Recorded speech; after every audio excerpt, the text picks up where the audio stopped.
믿음의 완주를 하라 라는 제목으로 하나님 말씀을 나누겠습니다. 믿음의 완주를 하라 합니다.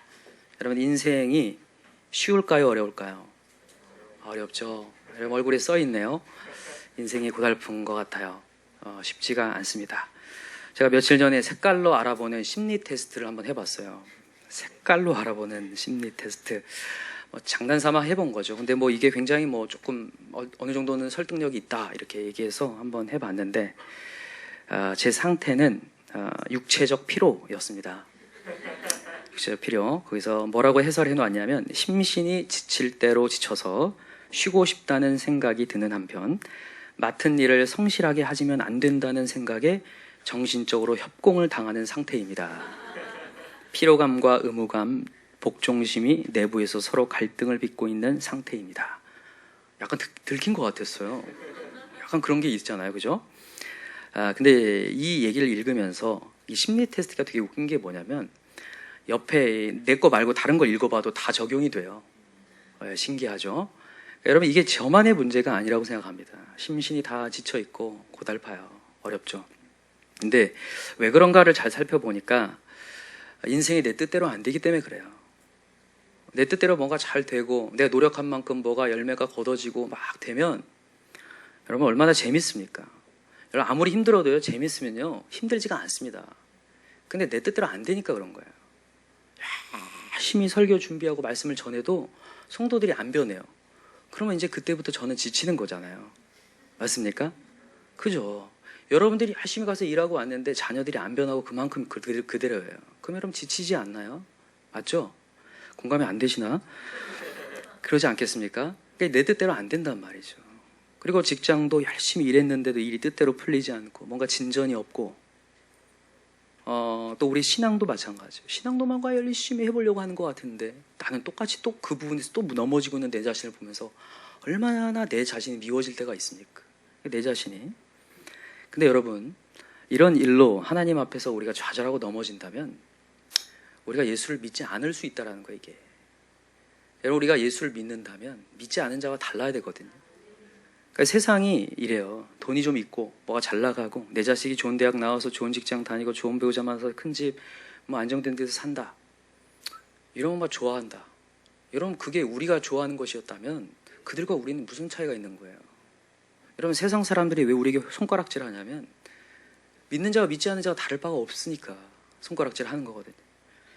여러분, 예수 믿는 사람은 병이 들어도 고난이 있어도 낙심할 상황에도 달라야 된다는 거예요. 단순히 착하라, 착하게 살라라는 얘기가 아니에요. 하나님 우리의 창조한 목적이 있다는 거예요. 우리를 하나님 왜 창조하셨냐면 하나님을 찬양하기 위해서 창조했다고 했어요. 어떤 순간에서도 여러분, 찬양할 만할 때 찬양하라는 게 아니에요. 아까 전에 우리 왕이신 하나님 우리가 찬양했잖아요, 그죠? 영원히 주를 찬양해, 영원히 주를 송축하겠나이다 하면서 고백했어요. 영원히, 어느 순간만이 아니라 영원히. 여러분, 초대교회가 왜 강력했냐면 초대교회 때 믿지 않는 자들이 다 경악하고 놀랬거든요. 이유가 뭐냐면 그때 당시에 굉장한 고난과 핍박이 엄청나게 있었는데 그들이 거기 미동도 하지 않는 거예요. 웬만하면 저 상황에서는 정말 자기들이 믿는 신을 저주하고 원망하고 포기해야 될 텐데 포기를 안 하고 찬양을 하는 거예요. 대표적으로 사도 바울이 감옥에 갇혀서 뭐 합니까? 찬양합니다. 하나님을 찬양해요. 그랬더니 옥문이 열리는 역사가 일어나요. 그런데도 또 안 나가요. 그냥 간수가 그 자리에서 무릎을 꿇는 거예요. 그때 너와 내 집에 구원이 있으리라. 누구를 믿으라? 주 예수를 믿으라. 여러분과 제가 오늘 예수를 믿는 사람으로서 다른 방향으로, 다른 결실로 나타났으면 좋겠어요. 믿지 않는 자들이 예상할 수 있는 상황이 아니라 예상치 못하는, 세상이 감당치 못하는 사람. 왜냐하면 우리는 살아계신 하나님을 믿으니까요. 구원의 하나님을. 여러분, 하나님께서는 우리에게 일방적으로 찾아오셨습니다. 우리를 믿게 하셨고 우리에게 불러주셨어요. 그게 얼마나 우리에게 감사합니까? 그냥 불러준 게 아니라 우리를 하나님 자녀라고 불러줬어요. 우리가 지난주에 하나님 자녀의 뭐에 대해서 살펴봤죠? 품격, 그죠? 여러분이 하나님의 자녀의 품격이 있으십니까? 다른 게 품격이 아니라 우리가 이런 똑같은 현실 속에서 일어날 수 있는 게 품격이라는 거죠. 여러분, 하나님은요, 우리가 어떤 자녀로 크게 원하시냐면요, 믿음의 자녀로 크게 원하세요. 어떤 자녀를 크게 원하신다고요? 믿음의 자녀. 믿음의 자녀로 크기 원하시는데 오늘 본문에 보세요. 뭐라고 하는지. 자, 1절 한번 읽어봅시다. 시작. 이러므로 우리에게 구름같이 둘러싼 허다한 증인들이 있으니 모든 무거운 것과 얽매기 쉬운 죄를 벗어버리고 인내로서 우리 앞에 당한 경주를 하며, 경주에다 동그라미 넣으세요. 경주를 하래요. 무슨 경주를 얘기하냐면 믿음의 경주를 하라는 얘기입니다. 믿음의 경주. 이게 달리기를 얘기하는 거거든요. 여러분, 달리기는 꼬린 지점이 있습니까, 없습니까? 꼬린 지점이 반드시 있어요. 마지막 끝나는 선이 있다라는 거예요. 그래서 제가 오늘 말씀해 주면 믿음의 경주가 아니라 믿음의 뭐 하라고? 완주하라고 한 게 그냥 달려다가 포기한 게 아니라 끝까지 가라는 거예요. 우리 하나님은 끝까지 가기 원하세요. 여러분, 우리 끝까지 갑시다. 여기 있는 모든, 제가 사진을 뇌 속에다 찍어 놓겠습니다. 여기 있는 분들은 포기하지 않고 끝까지 갔으면 좋겠어요. 여러분, 마라톤 선수 가운데 스웨덴의 한 마라톤 선수, 청년 19살 미카엘이라고 하는 마라톤 선수가 있습니다. 이 사람이 이제 첫 마라톤 대회를 이제 참여하게 되었어요. 근데 너무너무 긴장한 나머지 배가 아프기 시작한 거예요. 근데 그 출발 신호가 울렸습니다. 그리고 출발을 했죠. 근데 배는 계속 부글부글 끓어요. 그리고 한 2km쯤 갔을 때 드디어 대장에게 굴복하고 말았어요. 어떻게 됐다는 얘기예요? 다 쌌습니다. 그냥 그 자리에서 다 쌌어요. 근데 더 경악할 일은 뭐냐면 싸면서 계속 뛰고 있다는 거예요. 다리로 그것들이, 이 아침부터 이런 얘기하면 좀 그렇지만 여러분 얼마나 더럽습니까, 그죠? 냄새가 막 나는데 그대로 뛰는 거예요. 사람들이 막 놀랬습니다. 놀래고 막 비웃고. 그래서 골인을 했습니다. 끝까지 갔어요. 끝까지. 그러니까 사람들이 마라톤 1등한테 집중하는 게 아니라 이 사람한테 다 몰려들었어요. 기사들이 다. 1등이 너무나 이제 삐질만 하죠. 사람들이 몰려서 물어봐요. 당신은 왜 중단하지 않았습니까? 라고 물어봤어요. 뭐라고 한 줄 아세요? 내가 한 번 멈추면 계속 멈추기 때문입니다. 아주 강력한 메시지예요. 여러분, 이 메시지는 우리의 메시지여야 돼요. 여러분, 신앙의 경주를 하는데 사단이 우리를 멈추게 합니다. 근데 이상하게 한 번 멈춰도 또 뛰면 되지라고 생각하지만 여러분, 멈춤이 계속되잖아요. 습관이 돼요. 모르겠다. 이게 무슨 일이 생겼다고 내가 이 감정 따라서 벗어나기 시작하잖아요. 이게 습관이 돼요. 그럼 계속 그 길 가는 거예요. 이 미카이라는 이 스웨덴 청년은 그날은 기록이 별로 나오지 않았지만 결국에는 이 사람이 스웨덴의 신기록을 세운 사람이에요. 그래서 자기는 무조건 달렸을 때, 출발했을 때 절대 멈추지 않았다는 거예요. 그랬더니 어떤 상황이 와서도 그것을 자기가 극복할 수 있었다는 것을 얘기해요. 전 이걸 보면서 너무 큰 깨달음과 교훈이 되더라고요. 여러분, 우리 멈추지 맙시다. 여러분, 오늘 본문에 믿음의 싸움을 하는 데 있어서 멈추지 않기 위해서 뭘 해야 되냐고 하는 1절의 얘기를 다시 봅시다 한번. 자, 1절에 다시 읽어보세요. 이러므로 우리에게 구름같이 둘러싼 허다한 증인들이 있으니 모든 뭘 버리고? 무거운 것과 얽매이기 쉬운 죄를 벗어버리고. 여러분, 달리기 하려면 무거운 걸 내려놔야 된다는 거죠. 무거운 거. 여기는 근데 무거운 걸 뭘 얘기하는 걸까요? 무거운 것은 모든 문제를 얘기하는 건데, 여러분, 인생에 문제가 있습니까, 없습니까? 있어요. 근데 중요한 건 뭐냐면 이 무거운 것을 내가 해결해 보려고 할 때 이게 무거운 것이 돼요. 하나님은 우리를 창조해 놓고 우리를 굉장히 고통스럽게 만들려고 하지 않습니다. 하나님이 일하려고 하셔요. 근데 우리가 해결해 보려고 할 때 그게 무거운 것이 된다는 거죠.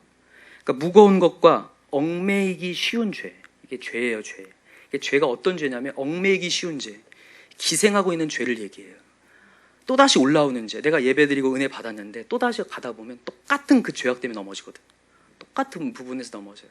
그 얽매이기 쉬운 죄를 벗어버리고 인내로서 우리 앞에 당한 경주를 하며.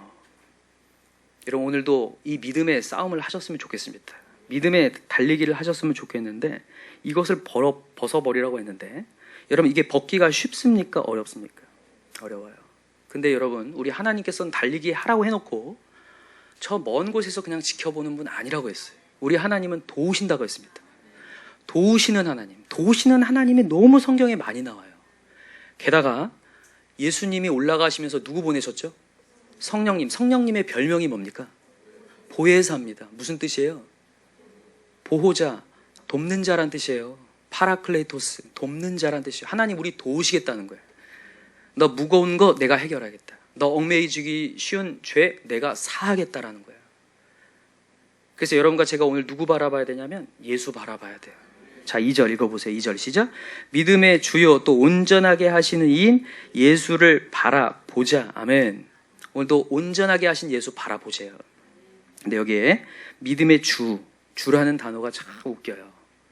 이 주라는 단어가 헬라어로 지도자라는 뜻을 갖고 있는데 영어로는 author라고 돼 있어요. A-U-T-H-O-R. author 무슨 뜻일까요? 작가라는 뜻이에요. 작가. 믿음의 작가이신 예수 그리스도. 여러분, 작가가 뭐 하는 사람입니까? 책 쓰는 사람이거든요. 이야기 만드는 사람입니다. 여러분, 우리 하나님이요, 우리의 이야기 만드시는 분이에요. 여러분, 우리 인생으로 내가 살아보려고 하면 인생이 되게 재미없습니다. 여러분, 요즘에 혹시 여러분 인생 재미없나요? 그럼 여러분들이 쓰고 있는 거예요. 여러분들의 소설책 재미없어요. 그런데 믿음의 작가이신 하나님이 개입하잖아요. 그러면 이게 간증이 돼요. 여러분, 큐티도 그렇지 않나요? 하나님이 개입했다는 큐티와 간증이 나오면 우리가 벌써 재밌잖아요. 고개를 숙이고 있다가 고개 들잖아요. 맞습니까? 이게 바로 증명하는 거예요. 믿음의 작가는 예수 그리스도다. 오늘도 가능하고 예측 가능하면 재미없습니다. 뻔하면 여러분 개그를 봅니까? 요즘에 개그 콘서트가 굉장히 재미없어졌다고 하더라고요. 너무 뻔해서. 뻔하면 재미없습니다. 근데 우리 하나님 정말 예측 불가능하거든요. 때로는 그게 또 우리를 굉장히 힘들게 하죠. 와, 하나님 이때는 딱 역사하셔야 될 것 같은데 내 예상에는. 근데 아니에요. 역사를 안 해요. 근데 그런 예측 가능하지 않을 때 우리의 이야기가 재밌어지는 거죠. 그게 바로 우리 하나님이 믿음의 작가라는 거죠.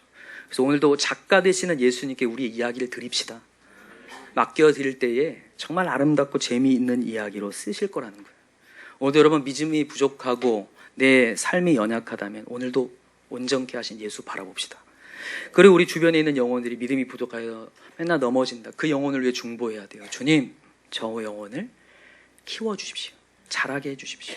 한번 찾아볼까요? 고린도전서 3장.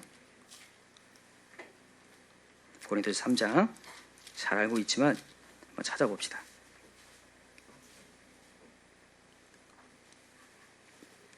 고린도전서 3장 6절 7절입니다. 고린도전서 3장 6절 7절 같이 시작. 나는 심었고 아볼로는 물을 주었으되 오직 하나님께서 자라나게 하셨나니 그런즉 심는 이나 물 주는 이는 아무것도 아니로되 오직 자라게 하시는 이는 하나님뿐이니라. 아멘인가요? 여러분, 여기 뿐이니라 보이세요? 뿐이니라가 어떤 얘기예요? 내가 자라게 할 수도 있다라는 얘기예요? 하나님 한다는 얘기예요? 이제 믿으세요? 여러분, 우리 자녀를 진짜 변화시키는 거 하나님뿐이라는 거 믿으세요? 내가 할 수 없습니다. 나는 그냥 하나님 앞에 순종할 뿐이에요. 전하라고 하면 전하는 거고, 예배의 뒷모습 보여주라고 하면 보여주는 거고, 가르치라면 가르치는 것 뿐이고, 변화시키는 것은 하나님이기 때문에 오늘도 여러분 또 인내하는 거예요. 또 기다리는 거죠. 그래서 하나님뿐이니라. 자, 따라합시다. 하나님뿐이니라. 기억하시기 바랍니다. 하나님뿐입니다. 진짜인데. 여러분, 근데 이렇게 맨날 뿐이니라 이렇게 얘기해도 그렇지 않은 것 같아서 그래요. 여러분이 또다시 내가 해보려고 하는 것들이 계속 나타나기 때문에. 그래서 여러분, 하나님께서 우리의 믿음을 자라게 하려고 안전장치를 주셨는데 두 가지로 오늘 얘기할게요. 어떻게 하나님 우리의 믿음을 키워주시는가? 두 가지. 첫 번째는 뭐냐면 믿음의 선배를 보내주셨다는 거예요. 참 감사한 일입니다. 자, 본문으로 다시 돌아와 보세요. 제가 다시 읽을게요. 1절을. 12장 1절. 히브리서 12장 1절. 이러므로 우리에게 구름같이 둘러싼 허다한 증인들이 있으니. 여러분, 허다한 증인들이 얼마큼 있다고요? 구름같이 둘러싼 허다한 증인들. 여러분, 믿음의 선조들이 이렇게 많다는 거예요.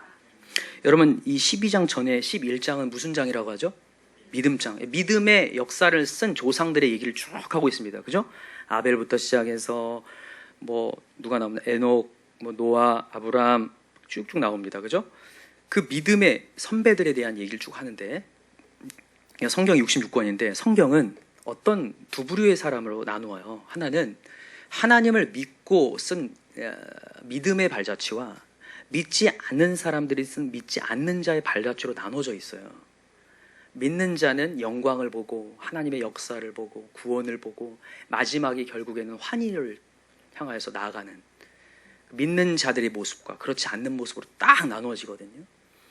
여러분 오늘도 우리 믿는 자로서 믿음의 선배 되었으면 좋겠어요. 그리고 믿음의 본을 좀 따라갔으면 좋겠는데, 여러분 이 11장의 메시지에 아까 전에 얘기했듯이 뭐 아벨, 에녹, 뭐 아브람, 뭐 요셉 뭐 쭉 나오는데 이 사람들의 공통점이 있습니다. 뭘까요? 하나는 고난이 강력했다라는 거예요. 고난이 강력했습니다. 고난이 굉장히 많았어요. 근데 두 번째 공통점은 뭐냐면 고난 가운데 하나님의 음성을 듣고 따라갔다는 거예요. 이거밖에 없어요.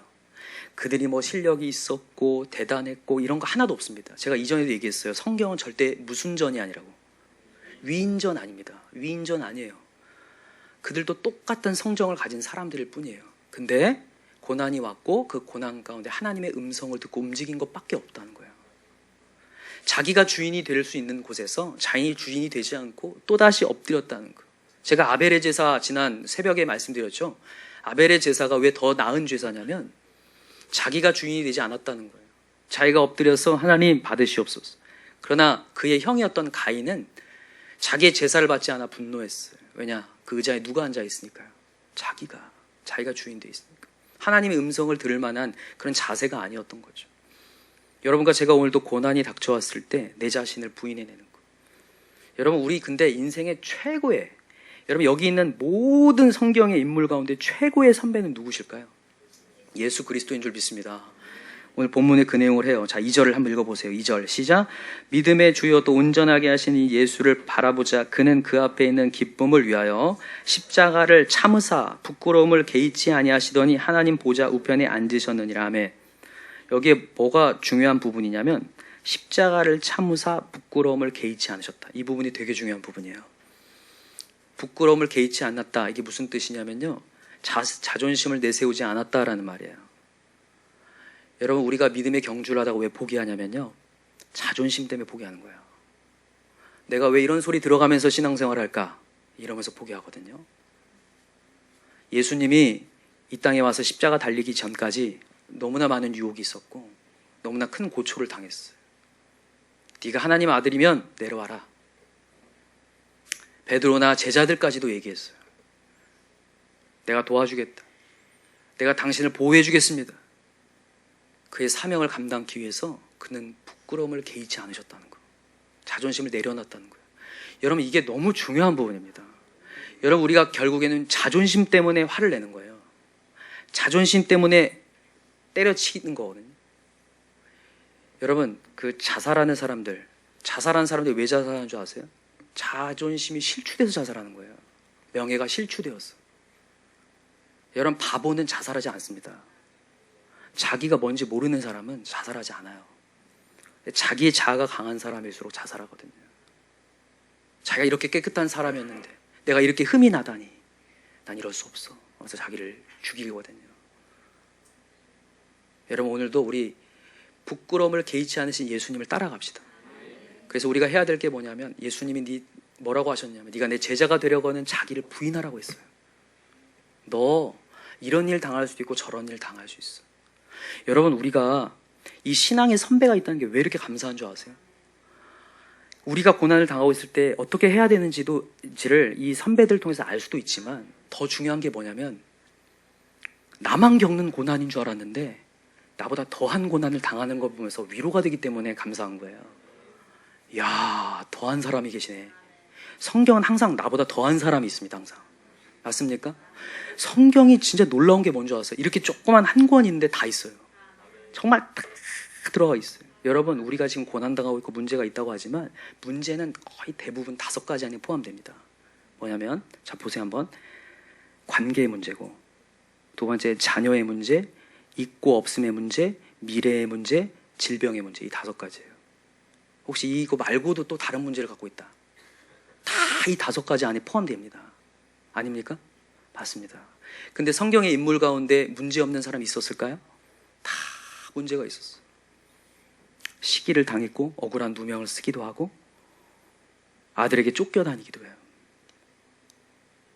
기근으로 말미암아 오늘 먹고 죽으려는 사람이 있었는데 하나님께서 살려주시기도 하고 850대 1로 싸우다가 믿음을 가지고 대적했다가 다시 완전히 쪼그라들어가지고 로뎀나무 아래서 막 울고 있는 그 모습. 그 엘리야 목사님. 제가 굉장히 은혜를 많이 받아요. 우리 엘리야 목사님 때문에. 저도 그렇거든요. 여기서 막 정말 사기 충전해서 여러분들이 강단에서 말씀을 선포했다가 어느 순간 내가 쪼그라들어가지고 로뎀나무 아래가 막 울고 있는, 나만 남았습니다 이러고 있을 때 있거든. 그때 하나님 나타나서 그를 위로하시고 다시 기름을 부으시는 하나님을 보거든요. 그래서 여러분, 우리의 신앙의 선배가 있다는 게 너무나 감사하고, 여러분 성경이 있다는 게 너무 감사해요. 그래서 여러분, 모든 신앙의 선배의 이야기는 어디에 쓰여 있습니까? 성경에 쓰여 있어요. 그래서 여러분 성경을 따라가야 돼요. 어떤 사람이 그래요. 성경 새로운 게 없는 것 같다, 맨날 똑같은 고리타분한 얘기다라고 생각하시는 분들 혹시 있나요? 그런 분들은 착각하고 있는 거예요. 마치 어떤 착각을 하고 있냐면, 영어를 공부하는데 알파벳만 딱 공부해놓고, 아 영어 쉽네, 야 이거 뭐 이렇게 저렇게 조합하면 되겠네. 여러분, 우리 영어 이제 웬만큼 공부하신 분들은, 우리 학창시절을 그래도 나오는 분들은 영어 읽을 줄은 압니다. 다 간판에 뭐라고 써있는지 읽을 줄은 알아요. 여러분들 읽을 줄 안다고 그 영어를 하는 사람입니까? 아니에요. 그게 꿰어져야 되거든요. 그게 훈련돼야 되거든요. 여러분, 성경이요, 꿰어지고 파생되고 이게 엮어지기 시작하면 엄청난 파워가 있는 거예요, 성경은요. 그러나 성경은 만만치 않습니다. 우리가 매일마다 왜 성경을 정말 깊숙이 큐티해야 되고 묵상해야 되냐면, 성경은 절대 만만치 않아요. 제가 해봐서 알아요. 성경은 절대 만만치 않고 성경을 삶에 적용하기는 정말 쉽지 않습니다. 그래서 디모데후서 3장 16절에 어려서부터 성경을 알아야 된다는 얘기를 해요. 어려서부터 배워야 된다는 얘기를 한다고요. 여러분, 디모데후서 3장 16절 한번 가보세요.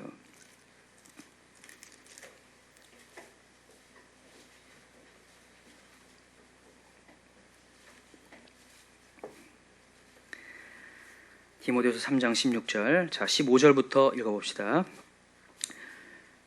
14절부터 읽읍시다. 14절 시작. 그러나 너는 배우고 확실한 일에 거하라. 너는 내가 누구에게서 배운 것을 알며 또 어려서부터 성경을 알았나니, 성경은 능히 너로 하여금 그리스도 예수 안에 있는 믿음으로 말미암아 구원에 이르는 지혜가 있게 한다.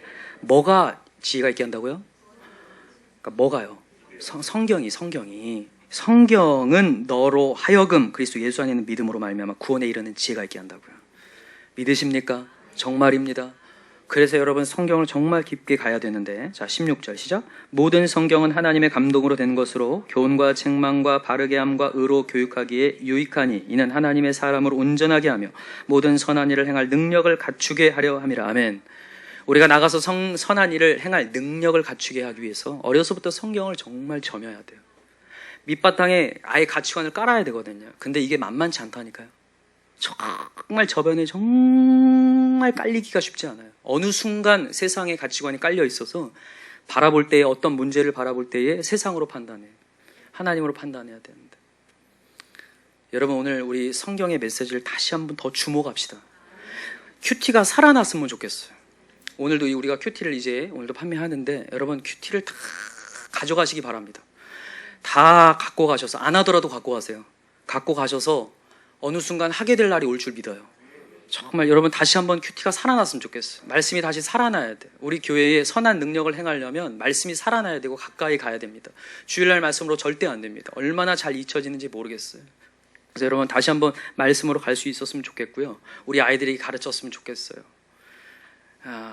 아까 영상 한번 볼까요? 영상, 우리 지난번에 우리 세희, 하나님이 세상을 이처럼 사랑하사 네, 자도 주셨으니 저 화면을 바꿔주셔야지. 자마다 멸망하지 않고 영생을 얻게 하려 하십니다.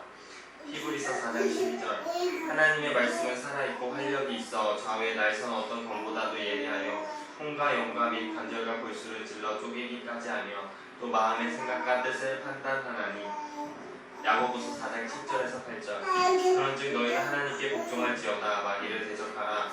그리하면 너희를 피하리라. 하나님을 가까이 하라. 그리하면 너희를 가까이 하시리라. 죄인들아 손을 깨끗이 하라. 두 마음을 품은 자들아 마음을 성결하게 하라. 아멘.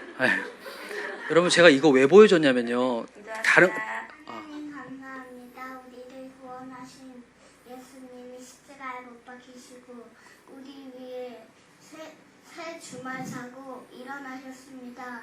다시 천국을 가시고 성령님이 우리 옆에 있다니 정말 아름다운 것 같습니다.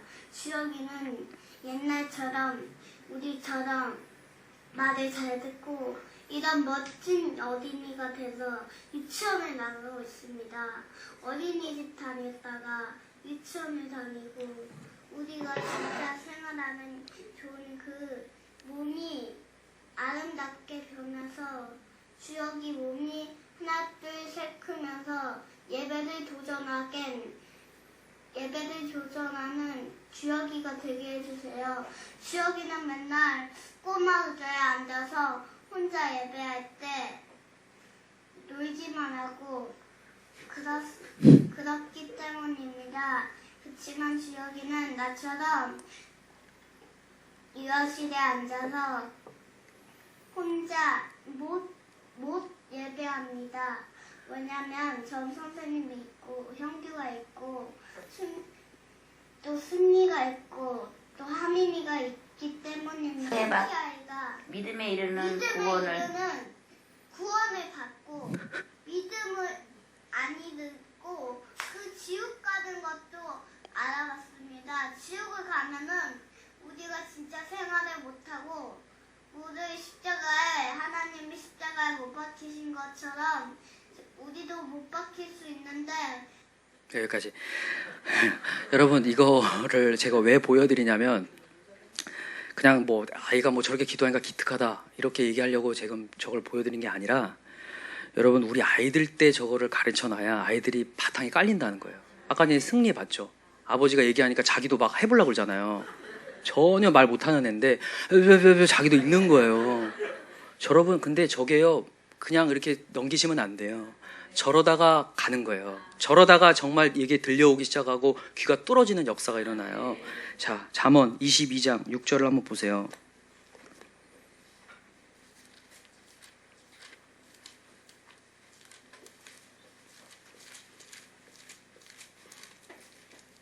잠언 22장 6절 같이 읽어봅시다. 935쪽에 있습니다. 잠언 22장 6절 시작. 마땅히 행할 길을 아이에게 가르치라. 그리하면 늙어도 그것을 떠나지 아니라. 믿으시나요? 정말이에요. 마땅히 행할 길을 아주 어렸을 때, 그러니까 세상의 가치관이 생기기 전에 와주기 점여져야 돼요. 완전히 때를 놓치지 않기 바랍니다. 이게 그냥 교회 오고 있으니까 이게 아니에요. 예배의 자리 말고도 가정에서도 계속해서 점여서 이 아이가 이 세상의 가치관이라 하나님의 가치관으로 완전히 점여지도록 큐티를 함께 했으면 좋겠어요. 아까 전에 우리 사랑이도 보니까 큐티 아이를 이렇게 하는데 이 큐티 아이를 통해서 아까 전에도 믿음은 이게 뭔지를 막 얘기하잖아요. 그죠? 지옥에 대해서 배웠습니다. 오늘 큐티 아이를 통해서 이게 완전히 점여져서 달라졌으면 좋겠어요. 여러분 성경하면 대표적인 인물이 누구냐면 링컨이에요. 링컨 대통령 아시죠? 링컨 대통령이 정말 가난했습니다. 제가 링컨 박물관 이렇게 가보니까 링컨 박물관에 제일 먼저 들어가면 있는 게 뭐냐면 성경이에요. 그러니까 어머니가 이 아이가 너무 가난해서 학교를 보낼 수 없어서 1년 만에 학교를 그만두게 했습니다. 그리고 뭐만 가르치냐면 성경만 가르쳤어요. 왜냐하면 뭐 가르칠 것도 없어요. 갖고 있는 게 성경밖에 없으니까 성경을 가르치고 가르쳐주고 이야기하고 가르쳐줬거든요. 그리고 나서 어머니가 11살 때 돌아가시잖아요. 돌아가시면서 뭐라고 하면 돌아가십니까? 내가 남길 유산이 없다. 그러나 딱 한 가지, 이 성경밖에 없다. 그리고 링컨이 그 어머니의 유언에 따라서 그 성경 말씀을 정말 최선을 다해서 보고 나아가거든요.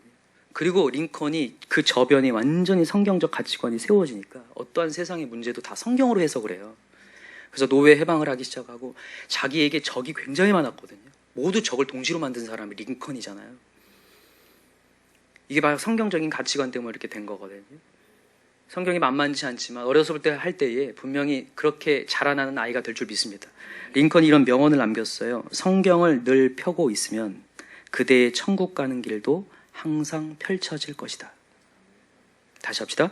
성경을 늘 펴고 있으면 그대의 천국 가는 길도 항상 펼쳐져 있을 것이다. 링컨이 성경을 항상 펴고 있었기에 그의 모든 문제, 정말 문제가 많았거든요. 맨날 여러분 링컨이 고난의 상징이에요. 정말 낙선을 너무나 많이 한 사람이거든요. 그리고 적도 많았고요. 그러나 그는 항상 성경을 폈고 항상 천국을 경험했어요. 하나님이 도우심을 경험하고. 여러분과 제가 오늘 그런 믿음의 선진 되길 기도합니다. 오늘도 선배들만 얘기를 할 것이 아니라 우리가 그런 선배 돼야 돼. 믿음이 없는 사람들의 발자취가 아니라 믿음이 있는 사람들의 발자취가 되어서 하나님을 믿으니까 하나님이 일하기 시작하더라. 정말 고난과 역경이 누구보다 많았지만 역시나 하나님은 여기까지도 도우실 수 있는 하나님이구나. 이게 무슨 하나님이죠? 에벤에셀의 하나님이라고 하죠. 하나님은 여기까지도 도우실 수 있는 하나님. 그래서 여러분 오늘도 세상 사람의 예측할 만큼 넘어지지 마시고 아니다. 나는 오늘도 일어난다. 그래서 오늘도 다시 한번 일어날 수 있는 저와 여러분들을 기도합니다. 두 번째입니다. 두 번째, 우리를 하나님께서 어떻게 믿음을 키워가시냐면 사랑의 징계로 키워가셔요. 우리를 징계하시는데, 자, 오늘 본문으로 다시 돌아와 보세요. 히브리서 12장으로 다시 돌아오세요. 자, 3절을 한번 읽어봅시다. 12장은 3절. 같이 시작. 너희가 피곤하여 낙심하지 않기 위하여 죄인들이 이같이 자기에게 거역한 일을 참으신 이를 생각하라. 여기 피곤하여 낙심하지 않기 위하여라고 되어 있어요. 이 피곤은 어떤 피곤을 얘기하냐면 일을 하고 난 다음에 피곤을 얘기하는 게 아닙니다. 어떠한 삶에 대한 의미와 가치를 찾지 못하고 의욕을 잃은 상태를 얘기해요. 여러분 그런 상태에 있을 수 있을까요? 없을까요?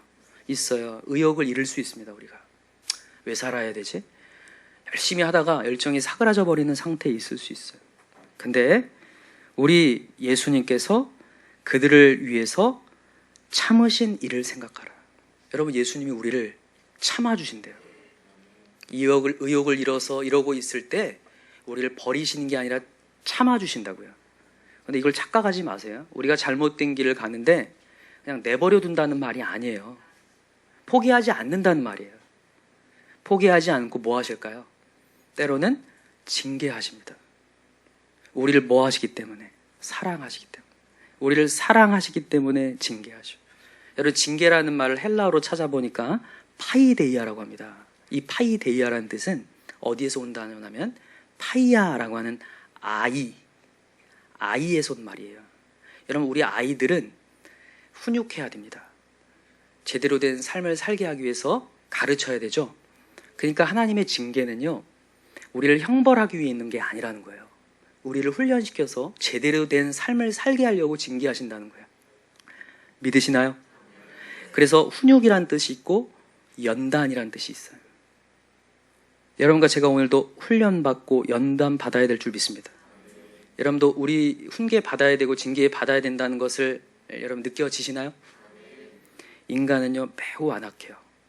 그래서 자기가 잘 가고 있는 걸로 착각을 하지만 시간이 지날수록 우리는 곁길로 갑니다. 누구든지 그래요. 누구든지 예외 없습니다. 시간이 지나면 의욕을 상실하고 부패해져요. 약해져요. 한번 보세요. 1년 전에 내가 새벽자리, 주님의 자리 막 사모했다가 어느 순간 내 의욕이 상실되고 내가 여기 왜 있지? 우리가 언제 훈계를 받아야 되는 걸 느끼시냐면요. 예배 자리 왔는데 나가면서 말씀이 하나도 생각이 안 나. 훈계 받을 때가 왔구나.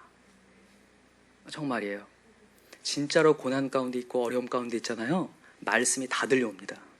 다 새겨져요. 근데 어느 순간 내가 약해지고 의욕이 없어지고 삶의 나락으로 떨어지면 그게 안 들려와요. 그리고 기도를 뭘 해야 될지 몰라요. 기도의 맛을 잃어버리거든요. 그때 하나님은 우리를 내버려 두시지 않고 우리를 징계하신다는 거예요. 자, 4절 5절 한번 읽어보세요. 4절 5절 시작. 너희가 죄와 싸우되 아직 피 흘리기까지 대항하지 아니하고 또 아들들에게 권하는 것 같이 너에게 권하신 말씀도 잊었도다. 이런 상황이 온다는 거예요. 원래는 우리가 긴장해서 세상 나가서 진짜 전투를 벌이며 싸워야 되는데, 죄와 싸워야 되는데 별로 안 싸워요. 그냥 죄가 이렇게 다 오잖아요.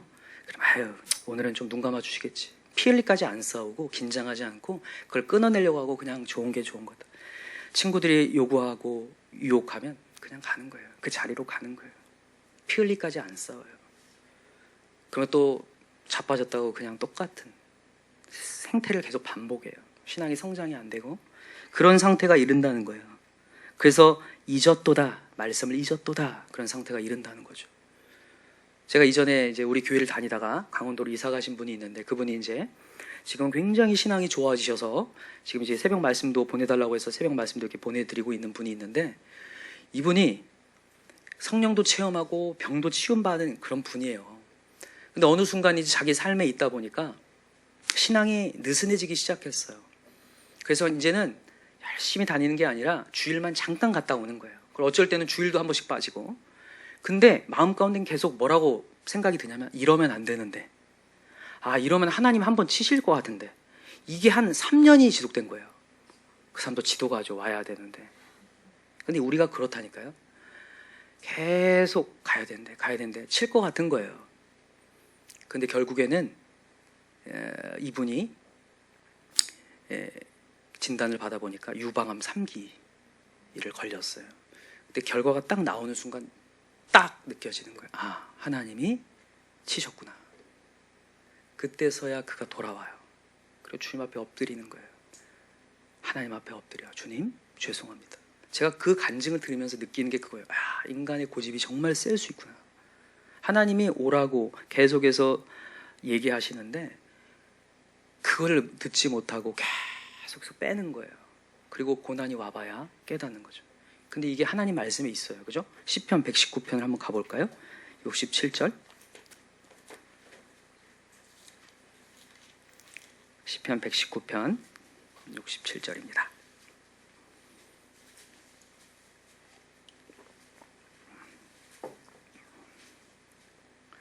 자, 67절 한번 읽어봅시다. 시작. 고난 당하기 전에는 내가 그릇 행하였더니 이제는 주의 말씀을 지키나이다. 아멘. 고난 당하기 전에는 계속 그릇 가는데 이제 고난이 오고 나서야 주의 말씀을 지키게 되었다. 여러분, 하나님의 징계는 뭘로 오냐면 고난을 통해 와요. 그래서 우리를 어떻게 해서라도 문제를 통해서 다시 한번 주님을 붙잡게 만들어요. 그래서 여러분, 오늘도 안 되는 상황이 감사한 거예요. 여러분, 오늘도 우리의 일터의 현장이 뭔가 막히는 것이 때로는 감사합니다. 우리 학생들 공부가 어려운 게 때로는 감사해요. 공부가 껌이네. 그러면 주님 못 만납니다. 오늘도 내 인생이 막 팍팍팍 열려 있어요. 그럼 주님 못 만나요. 가서 이제 나이트 가지, 놀러 가지. 그러나 오늘 내 인생이 막히고 안 되기 때문에 오늘도 주님을 붙잡을 수 감사하고, 돈이 궁해짐에 감사하고, 말 안 듣는 자녀가 있음에 감사한 거죠. 그래서 오늘도 네가 나를 살렸다. 네가 나를 살렸다. 또 우리 자녀는 마찬가지예요. 자녀는 부모님께 얘기해야 돼요. 부모님이 저를 살리셨습니다. 저를 노엽게 해주셔서 제가 살았습니다. 그래서 여러분, 오늘도 안 되는 상황 속에서 깨달아야 돼요. 뭘 깨달아야 되냐면요, 하나님이 나한테 지금 무슨 말씀을 하려고 하시는구나. 근데 여러분, 고난이 와도 못 깨닫는 사람도 있어요. 고난이 와도 이게 왜 하나님이 고난을 주셨는지 못 깨닫고 계속 밖을 도는 사람들이 있거든요. 저는 오늘 여러분들이 어려움 속에서 깨달았으면 좋겠어요. 하나님이 나한테 왜 이런 상황을 주시는가. 아브라함도 하나님이 잘 가고 있는 사람 시험하는 거거든요. 이삭 이제 잘 키워보겠다고 한 12살쯤 됐는데 얼마나 12살이면 괜찮습니까 이제. 근데 가서 바치라는 거잖아요. 시험하여서 믿음을 시험하는 거죠. 여러분과 제가 오늘도 하나님의 고난과 어려움 속에서 깨닫는 자 되길 바랍니다. 근데 중요한 거 착각하지 마세요. 하나님 고난 준다고 나 버린 거 아닙니다. 나 싫어하는 거 절대 아니에요. 나 사랑합니다. 자, 히브리서 다시 갑시다. 12장 다시 가서 자, 읽어봅시다. 하나님이 우리 얼만큼 사랑하신지 12장 5절 다시 읽을게요. 자, 밑에 하반절부터 읽어야 됩니다. 5절 시작. 내 아들아, 주의 징계하심을 경히 여기지 말며 그에게 꾸지람을 받을 때 낙심하지 말라. 주께서 그 사랑하는 자를 징계하시고 그가 받아들이시는 아들마다 채찍질 하심이라. 아멘. 하나님이 받아들인 자녀는 고난 가운데서 올 수 있게 하신다는 거예요. 7절. 너희가 참음은 징계를 받기 위함이라. 하나님이 아들과 같이 너희를 대우하시나니 어찌 아버지가 징계하지 않는 아들이 있으리요. 징계는 다 받는 것이거늘 너에게 없으면 사생자요 친아들이 아니니라. 또 우리 육신의 아버지가 우리를 징계하여도 공경하였거든 하물며 모든 영의 아버지께 더욱 복종하며 살려하지 않겠느냐. 아멘. 우리 부모님들이 여러분들을 조금 싫은 소리하고 잔소리하는 거 여러분들을 싫어서 하는 겁니까? 사랑해서 하는 겁니까? 우리 하차사만 고백해볼까요? 부모님이 우리 가영이, 가온이, 기돈이, 대영이 또 어딨어? 찬미는 없어졌네? 여기 있죠. 찬미. 사랑해서 하는 거예요? 싫어서 하는 거예요? 사랑해서. 진짜로. 맞습니까? 그것을 우리 잊지 맙시다. 근데 사실 저도 어렸을 때 그럴 때 있었어요. 나를 주워왔나? 우리 어머니도 화나면 정말 무서웠거든요. 우리 어머니는 그냥 안 웃으면 무서워요. 우리 어머니. 여러분도 경험하시나요? 안 웃으면 무서운 분이거든요. 저도 어쩔 때는 그랬어요. 아, 우리 어머니가 나를 주워왔나 보구나. 근데 아니더라고요. 나중에 크고 나니까 그게 너무 감사하더라고요. 그 징계가 있었기 때문에 제가 여기 있어요. 제가 학교를 가든 어디를 가든 제가 참 다른 사람들로부터 칭찬과 존경을 받을 수 있었던 이유가 뭐냐면 그 징계 때문이었던 것 같아요. 훈계 때문에. 그래서 제가 조금 모나진 않잖아요. 딱 보면 그렇게 이상하진 않지 않나요? 예의가 너무 없거나 그렇진 않잖아요. 그죠? 이렇게 제가 얘기하기 좀 그렇네요. 근데 좀 그럴 수 있잖아요. 그죠? 근데 그게 바로 징계 때문에 제가 여기까지 큰 거거든요. 그래서 여러분들 여기 있는 분들 다 하나님의 징계 받으셨으면 좋겠어요. 하나님 절대 미워하는 거 아니에요. 여러분들 상황 다 막으시는 거. 여러분 다윗 정말 고난이잖아요. 하나님 너무 사랑해서 그렇게 고난 가운데 그걸 정금같이 만드신 거거든요. 그래서 여러분 그 하나님을 여러분의 사랑을 놓치지 않기를 바라요. 또 하나는 우리 자녀들한테도 마찬가지예요. 우리 부모님들. 우리 아이들이 징계를 하잖아요. 사랑을 놓치지 마세요. 우리 부모님 여기 다 계시는데 사랑을 절대 놓치지 마세요. 징계를 하지만 사랑해야 돼요. 제가 이 주보에도 이제 써놨는데 광고에다가 우리 교회 이제 사랑의 편지 쓰기 운동을 좀 하려고 해요. 편지에는 힘이 있습니다. 화를 냈다가도 엄마가 너를 사랑한다. 편지로 한번 좀 마음을 전할 수 있었으면 좋겠어요. 서로의 마음을 서로 전해서. 왜냐하면 제가 이걸 왜 하려고 하냐면 저도 그런 경험이 있어서 그렇고 저도 어머니의 사랑을 그때그때 확인할 게 편지를 통해서 확인했거든요. 근데 우리 하나님이 그러셨더라고요. 이 성경이요 사랑의 편지예요. 고린도후서에 나오거든요. 이게 그리스도의 편지라고. 너희들이 그리스도의 편지다. 그래서 사도 바울은 13개나 편지를 썼어요. 사랑의 서신서를요. 그러니까 여러분들이 편지 쓰는 것을 어려워하지 말고 사랑의 표현을 했으면 좋겠습니다. 그래서 막 이렇게 해야 된다를 얘기할 게 아니라 정말 구구절절히 아버지 어머니의 마음을 표현해서 얘기해 줬으면 좋겠어요. 그때 이제 아이도 감동이 되고 서로 이렇게 소통. 또 부모님만 쓸 게 아니라 우리 자녀들도 아빠한테 엄마한테 눈 뜨고는 못하는 얘기들, 오글거려서 못하는 얘기들 있잖아요. 눈 뜨고는 편지로 쓰는 거예요. 그리고 편지 쓰는 시간 알려드릴게요. 한 10시에서 11시쯤 쓰세요. 그러면요 감성이 막 풍부해져가지고 굉장히 좋은 얘기들이 많이 나옵니다. 편지 쓰시기 바랍니다. 별 얘기 다 하네요. 오늘 말씀하고는 별로 상관이 없는 것 같아도 여러분 이 사랑을 쓰기 시작하면 하나님의 사랑을 알게 될 거예요.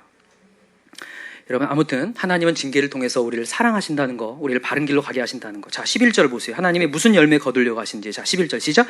무릇 징계가 당시에는 즐거워 보이지 않고 슬퍼 보이나 후에 그로 말미암아 연단받은 자들은 의와 평강의 열매를 맺느니라. 아멘. 어떤 열매 맺는다고요? 의와 평강. 여러분 고난이 오잖아요. 그리고 우리가 예수를 바라보잖아요. 그러면 의와 평강의 열매를 맺어요. 자동적으로 맺습니다. 왜냐하면 의가 뭡니까? 죄가 사라진 거거든요.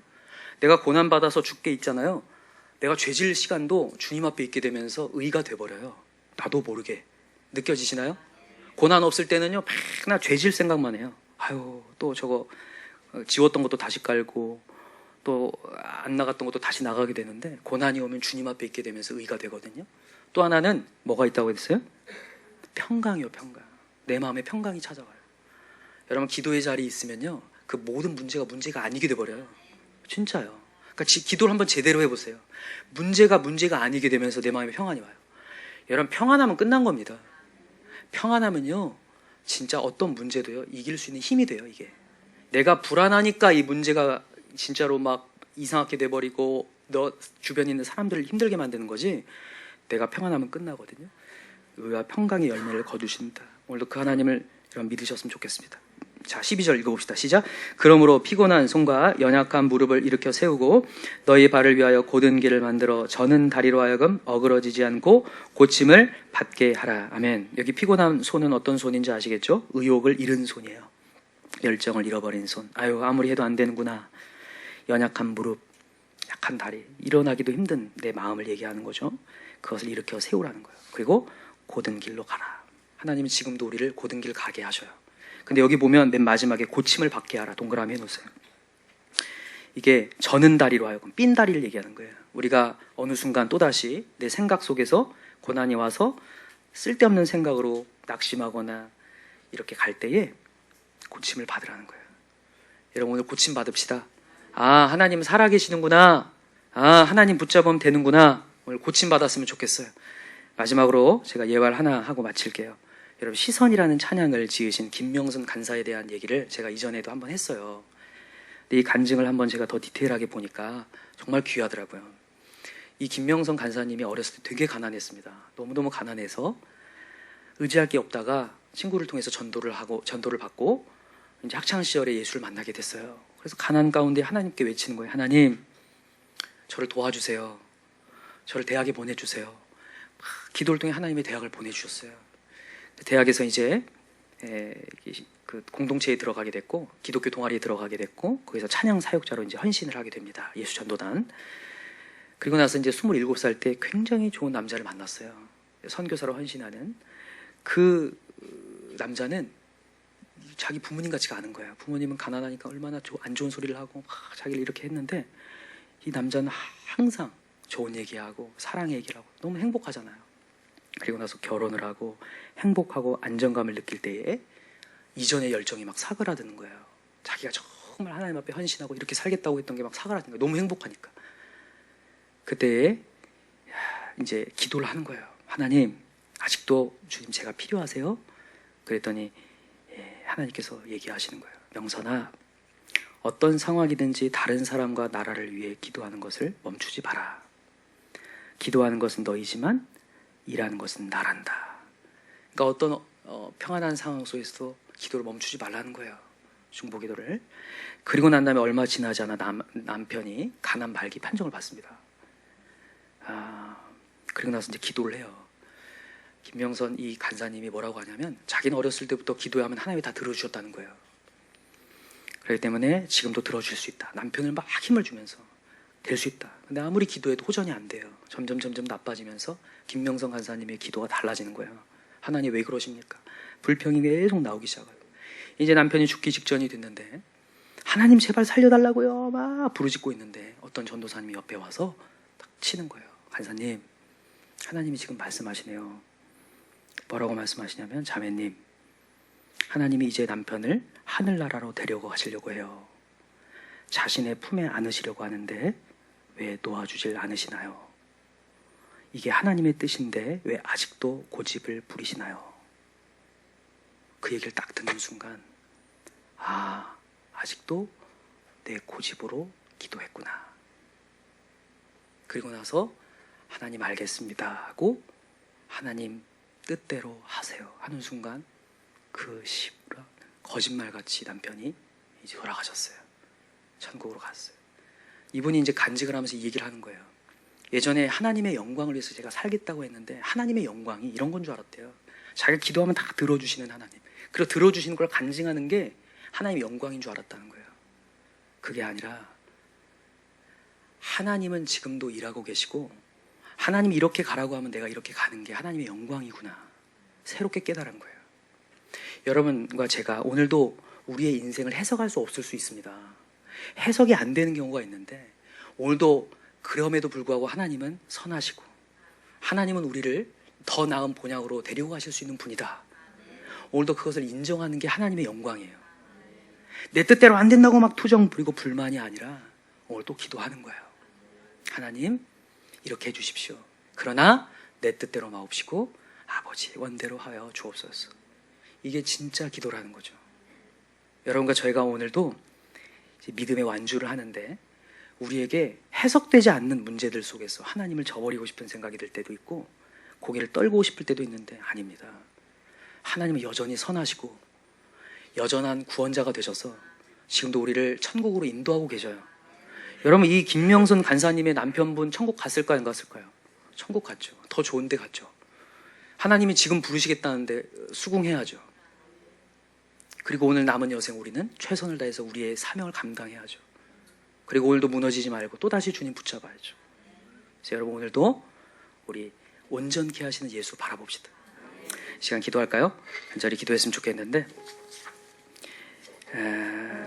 먼저 찬양을 한번 하고 기도합시다.